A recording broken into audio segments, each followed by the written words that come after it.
Thanks for being willing to work early vote this year. I wanted to take a few moments to go over some important pieces of this election process with you, some procedural things that I think are important for you as workers. One of them is going to be determining which equipment is Democrat or Republican equipment. On all of our voting equipment and other materials, you will see two different types of tags. A red tag for Republicans and a blue tag for Democrats. That will be on all of the equipment you can see here. We have them on the express vote units. They will be on the side. You will be able to easily see that, as well as on the DS200, and they will also be on the express poll books. That will allow you then, your supplies will contain signage that you can place on the equipment. That way you will know which sign goes with which piece of equipment. These tags would have been put on by us, and we've confirmed that that is the right equipment. Another piece that is important is to understand each of these units, this being a Democrat programmed unit and this being a Republican programmed unit, will only print ballots of that particular party. So if you create a voter access card on a poll pad, even if you're at the Democrat table and you give them a ballot that says Democrat and has the proper code, this precinct is programmed in both units. So if you were to place a Democratic ballot into a Republican voting unit, it will bring up a Republican ballot. Now, the first thing it's going to say that this is a Republican ballot. The voter then would have the option to cancel and be able to take his ballot back out or her ballot back out and then vote it on the proper machine. But it is very important that once you program the ballot card, that they are directed to the correct voting unit.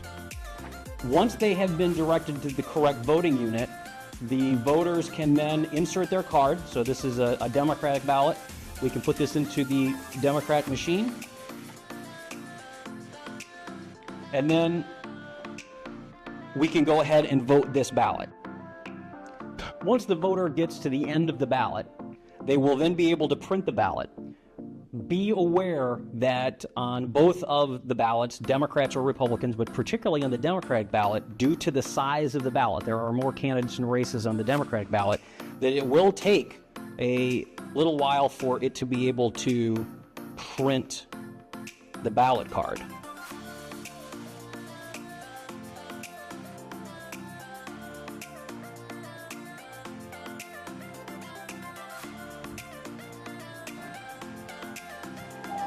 As you can see, that took a significant amount of time to be able to print this entire ballot.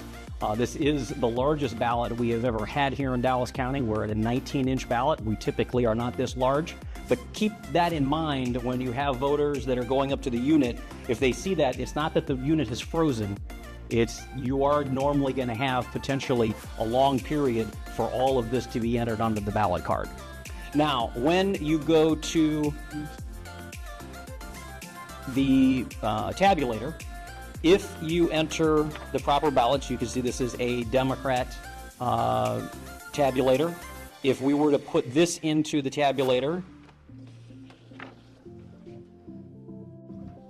you can see that it processes it and it allows the voter to cast their ballot. However, if somebody of the other party came up, so this is a Republican ballot, if somebody were to try to cast the other party's ballot in a tabulator, then you can see what would happen.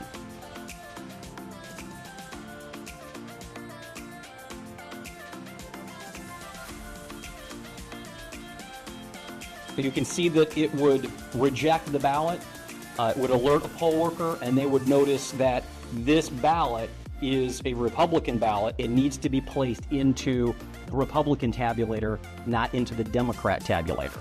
So keep these items in mind. It's important that we keep everything separate. This is a separate primary with separate pieces of voting equipment. There are safeguards, such as here at the tabulator, to make sure that someone does not place the wrong party's ballot and try to cast a ballot with the wrong party. But it is important that after you have programmed their card, that you direct them to the correct voting unit.